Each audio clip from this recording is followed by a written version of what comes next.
बाजार में फिर बड़े कॉर्पोरेट एक्शंस की धूम है। आरएल के राइट्स इशू को मिले शानदार रिस्पांस के बाद अब कई कंपनियां इसी राह पर चल रही हैं। अपने विस्तार के लिए वे राइट्स इशू का जरिया अपना रही हैं। इससे कंपनियों के लिए नई संभावना तो खुलेगी, लेकिन क्या ये निवेशकों की कमाई के लिए भी राइट चॉइस है? तो चलिए समझते हैं कि कमाई का कितना बढ़िया मौका है राइट्स इशू। इंडिया के नंबर 1 ब्रोकर जीरोधा के साथ जुड़िए, जहां पर आपका ब्रोकरेज कुछ भी नहीं लगेगा।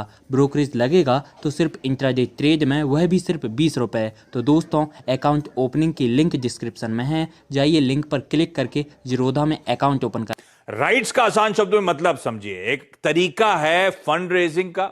मौजूदा शेयरधारकों को एक राइट मिलता है, इन्विटेशन दिया जाता है कि भाई कंपनी में और पैसा डालो अट्रैक्टिव प्राइसेस पर। तो इस झड़ी लगती हुई इस राइट्स इशुएंस की, पर क्या एक्सपर्ट्स एडवाइस कर रहे हैं राइट्स इशू में सब्सक्राइब करने के लिए? क्या कॉल है उस कंपनी के लॉन्ग टर्म में स्टॉक को लेकर? ये बड़े सवाल हैं। क्या उस मैनेजमेंट पर, क्या उस कंपनी पर दाव लगाना चाहिए? क्या पैसा लगाना चाहिए?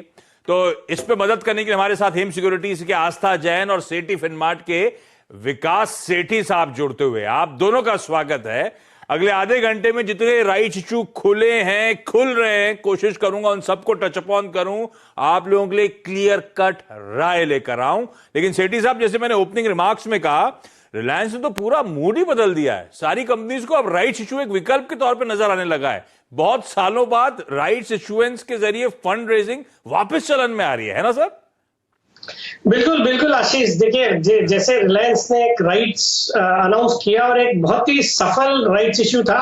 एक तो लॉकडाउन के पीरियड में इतनी बड़ी रकम जुटाना और रिलायंस को जो डेट फ्री होने की मुहिम थी, उसका भी एक कारण था कि इनको राइट्स के जरिए और राइट्स इशू के जरिए उन्होंने जो रिटेल शेयर होल्डर्स को भी अच्छी तरह से रिवॉर्ड किया। बिकॉज राइट्स इशू के बाद अगर आप देखेंगे तो वो एक तो उस समय के दी देन मार्केट प्राइस के भी डिस्काउंट पे था और वहां से स्टॉक पे जो चाल आई है, तो जिन रिटेल निवेशकों को ये राइट्स इशू 1257 के लेवल्स पे मिला, आज उनके 600 रुपए बन गए। प्लस रिलायंस के राइट्स इशू में एक खास बात ये भी थी, एक बड़े प्राइस का स्टॉक था, तो उन्होंने एक जो एप्लीकेशन, जो पेमेंट की भी एक सुविधा दी। सिर्फ आपको 25% उस समय लगाने थे और बाकी के जो 75% थे वो आने वाले दिनों में होंगे। मतलब एक तरीके से कॉल ऑप्शन दे दिया 1257 पे स्टॉक में अप्लाई करने का, तो जो कि एक बहुत ही इनोवेटिव तरीका भी था। और उसी तर्ज पे हमने देखा कई राइट्स इशू अब आ भी रहे हैं और एक अच्छा जरिया है प्रोमोटर्स को एक तो अपनी जो कंपनी में एक फंडिंग करने का, प्लस इसके जरिए जब वो फंडिंग करते हैं तो खुद भी वो राइट्स में पार्टिसिपेट करते हैं, जो कि दर्शाता है कि प्रोमोटर्स का खुद का भी कॉन्फिडेंस है बिजनेस के ऊपर। तो all in all a very good approach to raising money and rewarding your own shareholders at a discounted price to the current market price. तो एक rights issuance, mega rights issuance, उसकी गजब की success, उसके बाद तमाम India ink की companies को अभी अच्छा विकल्प लगने लगा है फंड रेजिंग के लिहाज से। एक एक करके उन स्टॉक्स पे बातचीत की शुरुआत करने वाला हूं। और सेठी साहब, पहला स्टॉक जो है Aditya Birla fashion and retail, इसका राइट्स इशू जो है सब्सक्रिप्शन के लिए खुला हुआ है। 22 जुलाई को जाके बंद होगा। डिटेल्स आप लोगों की स्क्रीन पर आएंगी। 110 रुपए का राइट्स का ऑफर प्राइस है, 995 करोड़ रुपीस, कह लीजिए आसान शब्दों में 1000 करोड़ रुपए मोबिलाइज करने की कंपनी की योजना है। और ये पेमेंट स्ट्रक्चर जैसे आपने रिलायंस में देखा था, वैसे ही पेमेंट स्ट्रक्चर के साथ ये भी आए हैं। तो 110 रुपए का भुगतान कैसे होगा? 22 जुलाई तक आपको एप्लीकेशन मनी या फर्स्ट ट्रांच भरना है 50%, 55 रुपए का। उसके बाद पहला इंस्टॉलमेंट जनवरी 2021 में बचे हुए 25% का, यानी कि 27.5 रुपए का। और आखिरी का 27.5 रुपया जो फाइनल कॉल है वो जुलाई 2021 में पैसे दे होंगे। तो बिल्कुल राइट्स, रिलायंस के राइट्स इशू के तर्ज पे इन्होंने अपना भी राइट्स इशुएंस स्ट्रक्चर करा है। 3 ट्रांचेस में ये पेमेंट्स होते हुए नजर आएंगे। अब सेठी साहब, Aditya Birla fashion and retail, ये स्टॉक जो है 280 के साल के हाईज, वहां से 60% करेक्ट होकर कामकाज करता हुआ आपको नजर आएगा, क्योंकि लॉकडाउन का, पैंडेमिक का पूरा असर पड़ा है धंधे पर और वो भाव पर रिफ्लेक्ट कर रहा है। अब हम अनलॉक की फेज में आ रहे हैं। क्या ये कंपनी, क्योंकि राइट्स पे दाव लगाने से पहले वो कंपनी दाव लगाना चाहिए, वो ज्यादा इंपॉर्टेंट सवाल। और उसके बाद जो राइट्स खुला हुआ है उसमें मैं सब्सक्राइब करूं क्या? आपकी रणनीति क्या होगी Aditya Birla fashion and retail को लेकर? देखिए आशीष, वैसे देखिए एक अच्छी कंपनी है, अच्छी पेडिग्री है, आदित्य बिरला ग्रुप के स्टेबल से आती है और अच्छे ब्रांड्स है, अच्छे स्टोर्स है इनके, बट स्टॉक में और हमने ऊपरी लेवल से बहुत अच्छी खासी गिरावट भी देखी है जो आमतौर पे सभी रिटेल स्टॉक्स के साथ हुआ और खास करके रिलायंस की एजीएम के बाद भी हमने देखा कि जो उन्होंने मेगा प्लान्स लॉन्च करे उसके बाद बाकी के रिटेल स्टॉक्स में दबाव आया है, बट करंट लेवल्स पे इस पे होल्ड या खरीदारी करने की सलाह रहेगी। और मुझे लगता है जो राइट्स का इनका जो प्राइस है वो करंट मार्केट प्राइस से बहुत कुछ ज्यादा डिस्काउंट पे नहीं है, बट जो एक फंडिंग की बेनिफिट है, अगर आप राइट्स के जरिए अप्लाई करते हो तो आज सिर्फ आपको 25% ही देने पड़ते हैं और बाकी over a period of time देना पड़ता है, तो उस लिहाज से वो अट्रैक्टिव लगता है। बाकी चूंकि स्टॉक पे व्यू बुलिश है over a longer period of time, मुझे लगता है राइट्स पे सब्सक्राइब करना चाहिए। तो राइट्स जो सेठी सर राइट्स इंटाइटलमेंट की बात कर रहे हैं, राइट्स इंटाइटलमेंट भी आजकल ट्रेड होता है ना, तो राइट्स इंटाइटलमेंट जो ट्रेड हो रहा है, स्टूडियो में आने से पहले मैं चेक कर रहा था 10 रुपए के भाव पे ट्रेड हो रहा है। ऑफर प्राइस है 110 का, मौजूदा स्टॉक का भाव 116 का है, तो ऐसा कोई बहुत अट्रैक्टिव वहां पे डिस्काउंट नहीं चल रहा है जो अट्रैक्टिवनेस हो, लेकिन Aditya Birla fashion and retail के स्टॉक पर लॉन्ग टर्म कॉल जो है वो खरीदारी करने की है और राइट्स में आपको सब्सक्राइब करना चाहिए उस लिहाज से। तो थम्स अप आता हुआ इस कंपनी के स्टॉक पर, इस कंपनी के राइट्स इशुएंस पर, लेकिन राइट्स इशुएंस में मैंने कहा डिस्काउंटिंग तो ज्यादा है नहीं। अच्छी बात यह है कि स्टैगर्ड पेमेंट है, जैसे रिलायंस के राइट्स इशू में हमने देखा था, यहां पे भी अपफ्रंट सिर्फ 50% देना है और 50% स्टैगर्ड FY21 नहीं, कैलेंडर ईयर 2021 में पेमेंट करना है। तो थम्स अप आता हुआ आप लोग की स्क्रीन पर। अच्छा, आज आपने देखा होगा, नोटिस करा होगा, ऊपर वो स्माइलीज वाइलीज बन के आ रहे हैं, थम्स अप बना हुआ है, यही है राइट चॉइस में। आज दरअसल हम लोग राइट्स इश्यूज पे तो बात कर ही रहे हैं, साथ साथ वर्ल्ड इमोजी डे भी सेलिब्रेट करने का मन था, क्योंकि इमोजीज हम लोग की लाइफ में कितने एसेंशियल हो चुके हैं, आपने नोटिस करा ही होगा। चैट करते हैं तो उसमें इमोशंस को एक्सप्रेस करने के लिए इमोजी, जब भी शॉर्ट ऑफ वर्ड्स होते हैं कोई ना कोई इमोजी हमारी मदद करने के लिए आ जाता है। काहे का शॉर्ट ऑफ वर्ड, कई बार आलस मार रहे होते हैं तो भी इमोजी से काम हो जाता है, और कई बार तो पूरी चैट सिर्फ इमोजीज के थ्रू ही हो जाती है दो लोगों के बीच में।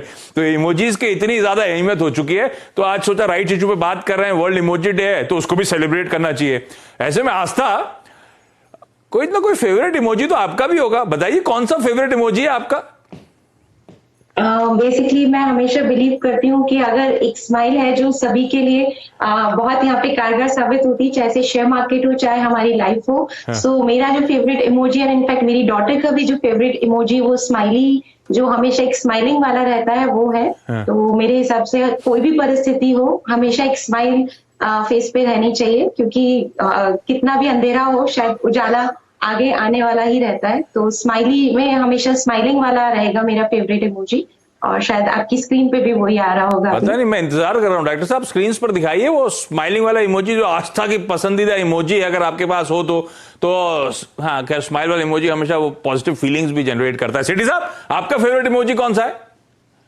देखिए वैसे तो फेवरेट बोलेंगे तब तो वो जो एक आता है ना, जिसमें अपन जब बहुत ज्यादा खुश होते हैं और कोई अच्छा जोक वगैरह आता है, आंसू भी निकल आते हैं, जिसमें एक फेस जिसपे आंसू निकल रहे होते हैं, करेक्ट तो वो वाला तो बहुत ही पसंदीदा है। और बाकी आमतौर पे जो यूज होता है वैसे इमीडिएटली तो वो स्माइली वाला होता है, या फिर आप एक ह्यूमिलिटी को जो इंडिकेट करने वाला प्रणाम करते हुए जो एक रहता है, तो वो आमतौर पे ज्यादा यूज होता है। But my favourite would be that face with those tears of Joy. वो तो दोनों की खुशी वाले इमोजी है। आस्था का वो जो स्माइलिंग इमोजी वो तो स्क्रीन पे आ गया है। सेठी साहब का जो इमोजी आप लोग को याद होगा, आप लोग टेक्स्ट करते हैं कभी खूब हंसता हुआ इमोजी, और जिसको हंसी में आंसू तक निकल आते हैं, वो वाला इमोजी सेठी साहब का पसंदीदा इमोजी है। लेकिन चलिए अगले स्टॉक की तरफ बढ़ रहा हूं। यदि आप लोग बाजार में ट्रेडिंग या निवेश करते हैं और अभी भी ब्रोकरेज के नाम पर अपनी हजारों रुपए बर्बाद कर रहे हैं, तो अब बदलिए और देश के सबसे अच्छे, बड़े और सबसे भरोसेमंद ब्रोकर जिरोधा के साथ जुड़िए, जहां पर आपका ब्रोकरेज कुछ भी नहीं लगेगा। ब्रोकरेज लगेगा तो सिर्फ इंट्राडे ट्रेड में, वह भी सिर्फ 20 रुपये।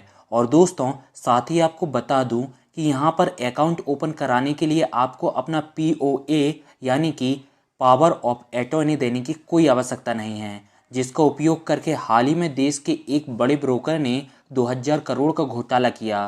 तो दोस्तों, अकाउंट ओपनिंग की लिंक डिस्क्रिप्शन में है, जाइए और लिंक पर क्लिक करके जिरोधा में अपना अकाउंट ओपन कराइए। PVR और पीवीआर के पास जाऊं इससे पहले मैं और भी इंटरेस्टिंग स्टॉक्स हैं। श्रीराम ट्रांसपोर्ट फाइनेंस या आस्था के पास जा रहा हूं इस स्टॉक को लेकर। ये भी जो राइट्स इशुएंस है ये सब्सक्रिप्शन के लिए खुला हुआ है, जुलाई 30 तक खुला रहेगा। 570 रुपए का राइट्स का इश्यू प्राइस है। हर 26 शेयर पे 3 शेयर्स के लिए आप इंटाइटल्ड होंगे राइट्स के। 10 जुलाई को ध्यान रखिए रिकॉर्ड डेट थी, ये उस समय की बात है। 1500 करोड़ रुपए इस कंपनी की मोबिलाइज करने की योजना है। और इसमें एक अच्छी बात आस्था यह है, प्रमोटर्स ने कहा है कि वो जितना भी राइट्स इंटाइटलमेंट है फुल्ली सब्सक्राइब करते हुए नजर आएंगे, अपनी राइट्स को रिनाउंस नहीं करेंगे। श्रीराम ट्रांसपोर्ट फाइनेंस, लेकिन इस स्टॉक पे कॉल क्या होगा, क्योंकि ये स्टॉक भी अच्छी खासी पिटाई झेल चुका है, अपने साल के आय से आधे पे ही कामकाज कर रहा है इस समय भी। जी बिल्कुल आशीष, बेसिकली देखा जाए तो जो कंपनी जिस सेक्टर को बिलोंग करती है एनबीएफसी सेक्टर, सबसे ज्यादा मार इसी सेक्टर ने झेली है कोविड की वजह से। और इसी वजह से इस सेक्टर की कंपनियों को लेके थोड़ा सा मैं अभी कॉशियस हूँ। श्रीराम ट्रांसपोर्ट फाइनेंस की हम पर्टिकुलरली बात करें तो कंपनी की जो फाइनेंशियल्स आए थे वो बहुत ज्यादा कुछ एनकरेजिंग नहीं थे और वो एक्सपेक्टेड लाइंस पे ही थे। लेकिन आगे जाते हुए मुझे जो यहाँ पे बड़ा कंसर्न लगता है वो एसेट क्वालिटी को लेके लगता है। सो मेरे हिसाब से एसेट क्वालिटी का एक कंसर्न आगे जाते हुए भी इस कंपनी के साथ रह सकता है। जिस तरह से जो लोअर फ्लीट यूटिलाइजेशन यहाँ पे हो रहे हैं, मेरे को लगता है वो कंपनी के बिजनेस को आगे जाते हुए भी इम्पैक्ट करेगा कोविड की वजह से। So all together Shriram transport finance company का राइट अभी आ रहा है, बट मेरे हिसाब से थोड़ा ये नीचे जाता है, तभी इसमें तभी इस शेयर को बाय करना चाहिए। राइट में पार्टिसिपेट करने के लिए अभी मैं सलाह नहीं दूंगी। तो मेरे हिसाब से एनबीएफसी सेक्टर की कंपनी से थोड़ा सा अभी दूरी बनाए रखें और जब भी यहाँ पे स्थिति सुधरेगी तभी यहाँ पे इन्वेस्ट करने की सलाह रहेगी। तो मेरी तरफ से अभी तो इसमें पार्टिसिपेट ना करें तो ज्यादा बेहतर ऑप्शन रहेगा।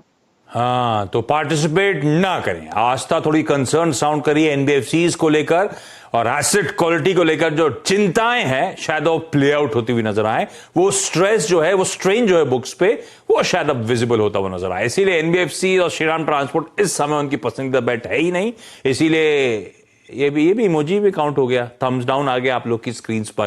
तो दूर रहना है इस स्टॉक से इस समय और इसके राइट्स इशुएंस से। खैर, इसका राइट्स इंटाइटलमेंट जो है करीब 105 रुपए के आसपास इस समय कामकाज करता हुआ, तो 570 680 ऑलमोस्ट जो डिफरेंशियल है उसी के आसपास ये इस समय इंटाइटलमेंट वाला शेयर ट्रेड कर रहा है। ठीक है, तो श्रीराम ट्रांसपोर्ट पे बात हो गई। अच्छा, मुझे डायरेक्टर साहब बता रहे हैं वो सेठी साहब का इमोजी नजर आ गया। जरा दिखाइए डायरेक्टर साहब, हम लोग कौन सी इमोजी की बात कर रहे थे। जो सेठी साहब का पसंदीदा इमोजी है वो अब आप लोगों की स्क्रीन पर आ जाएगा। ये है वो फेवरेट इमोजी सेठी साहब का। ये मुझे भी बहुत अच्छा लगता है वैसे।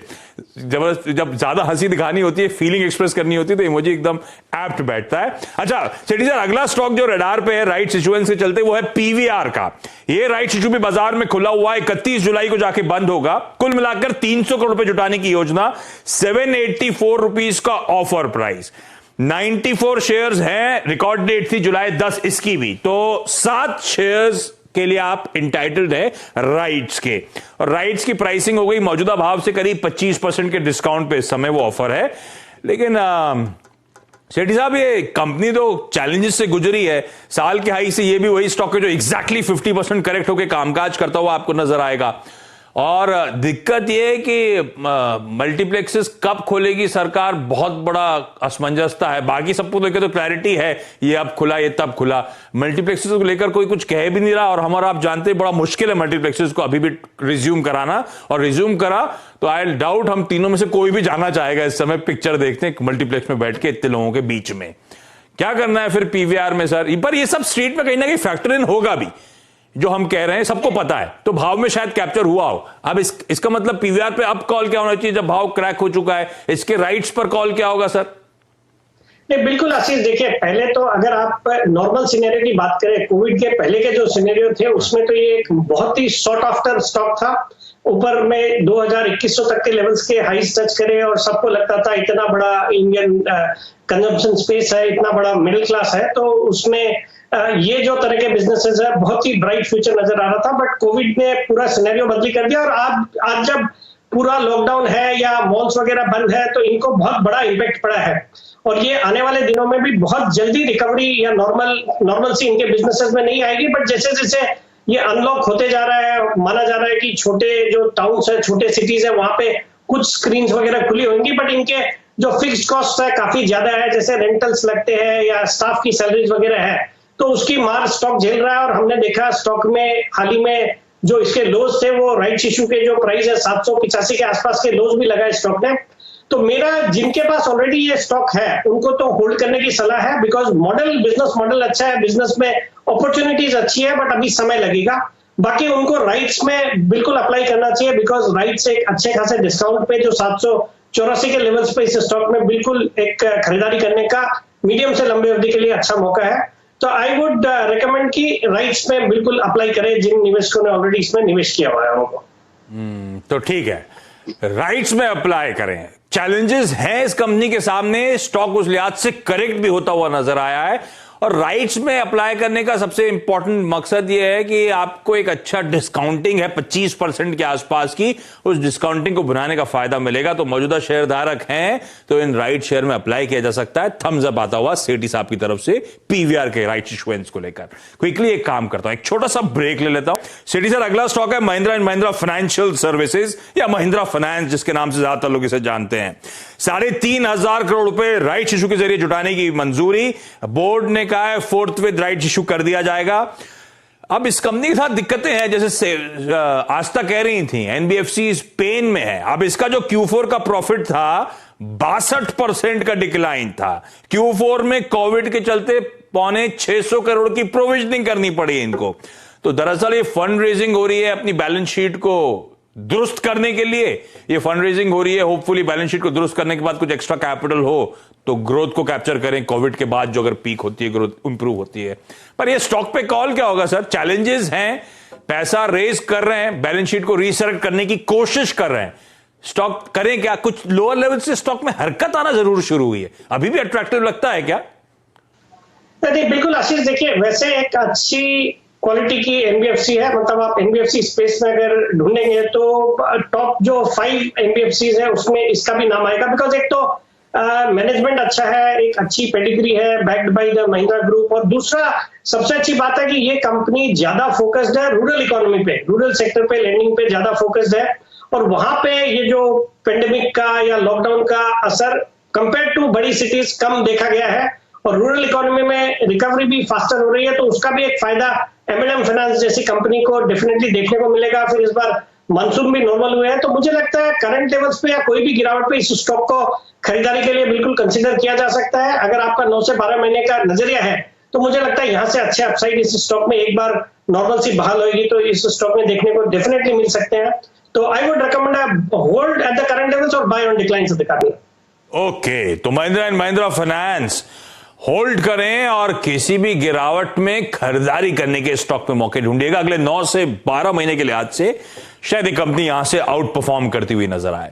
एक और interesting company gateway district parks, इसका भी राइट्स इशू के जरिए 150 करोड़ रुपए जुटाने की योजना है। अच्छा, कई सारे विकल्पों में से राइट्स इशू एक है जिसमें फंड रेजिंग करना चाहते हैं। अब ये लॉजिस्टिक्स कंपनी है, container freight station, inland container depots वगैरह ये सब का धंधा है, और साथ साथ ध्यान रखें इसकी एक सब्सिडी है गेटवे रेल फ्रेट मेरे ख्याल से। और ये जो प्राइवेट ट्रेन चलाने की तैयारी हो रही है ना, उसमें इसने भी पार्टिसिपेट करा था जब रेलवे ने डिस्कशंस कर रहे थे। तो रडार पे रखिएगा, आजकल वो स्टॉक सब हरकत में आ रहे हैं। लेकिन आज तक गेटवे डिस्ट्रिक्ट पार्क्स साल के हाई 140 वहां से करेक्ट होकर कामकाज कर रहा है। बहुत लंबे समय से कुछ करके नहीं दिखाया इस तरह की कंपनियों ने। दाव लगाऊं क्या? बेसिकली गेटवे डिस्ट्रिक्ट पार्क हमें ठीक लगती है और यहाँ पे बैंक का कॉल देना चाहूंगी। क्यों? क्योंकि सबसे पहले तो देखिए आशीष की इनकी जो ऑपरेशनल परफॉर्मेंस थी वो इस एनवायरनमेंट में भी बहुत बेहतरीन कंपनी ने दी है, क्योंकि ये एसेंशियल सर्विसेज में आते हैं। जो रेल बिजनेस है, जो कोल्ड चेन बिजनेस है, वो आगे जाते हुए भी परफॉर्म ठीक ही करेंगे एसेंशियल सर्विसेज में आने की वजह से। दूसरी तरफ देखा जाए तो जिस तरह से कंपनियां डीलिवरेजिंग कर रही है, तो already debt to equity ratio इनका 0.62 है, तो बहुत हाई नहीं है। और उसमें अगर डेट और कम होता है तो बिल्कुल यहाँ पे शेयर होल्डर्स के लिए काफी बढ़िया वैल्यू निकल के आएगी। रिटर्न ऑन इक्विटी 25% का है। और आशीष, सबसे बड़ी बात होती है कि आपको प्राइस टू अर्निंग रेशियो यानी कि जो वैल्यूएशंस है वो कैसी है, तो वैल्यूएशंस भी काफी कंफर्टेबल हमें लगती है। सो ऑल टुगेदर अगर कंपनी ने यहाँ पे बिल्कुल जिस तरह से फंड जुटाने की बात कर रही है तो आगे जाते हुए बैलेंस शीट और मजबूत होगी, सो हर पैमाने पे ये कंपनी बढ़िया लगती है। स्लो मूविंग स्टॉक है, लेकिन लंबी अवधि के लिए बिल्कुल इसमें निवेश किया जा सकता है और होल्ड भी किया जा सकता है। 110 से 120 का मैं लक्ष्य भी इस कंपनी के लिए देना चाहूंगी। ओके, चलिए, तो हमने कई सारे स्टॉक्स की डिस्कशन करी जहां पे राइट्स इशुएंस की तैयारी है। चलिए, इस नोट पर आस्था जी, सेठी जी, आप दोनों का बहुत बहुत धन्यवाद वक्त निकालने के लिए। यदि आप लोग बाजार में ट्रेडिंग या निवेश करते हैं और अभी भी ब्रोकरेज के नाम पर अपनी हजारों रुपए बर्बाद कर रहे हैं, तो अब बदलिए और देश के सबसे अच्छे, बड़े और सबसे भरोसेमंद ब्रोकर जिरोधा के साथ जुड़िए, जहां पर आपका ब्रोकरेज कुछ भी नहीं लगेगा। ब्रोकरेज लगेगा तो सिर्फ इंट्राडे ट्रेड में, वह भी सिर्फ 20 रुपए। और दोस्तों, साथ ही आपको बता दूं कि यहाँ पर अकाउंट ओपन कराने के लिए आपको अपना POA यानी कि पावर ऑफ अटॉर्नी देने की कोई आवश्यकता नहीं है, जिसका उपयोग करके हाल ही में देश के एक बड़े ब्रोकर ने 2000 करोड़ का घोटाला किया। तो दोस्तों, अकाउंट ओपनिंग की लिंक डिस्क्रिप्शन में है, जाइए और लिंक पर क्लिक करके जिरोधा में अपना अकाउंट ओपन कराइए।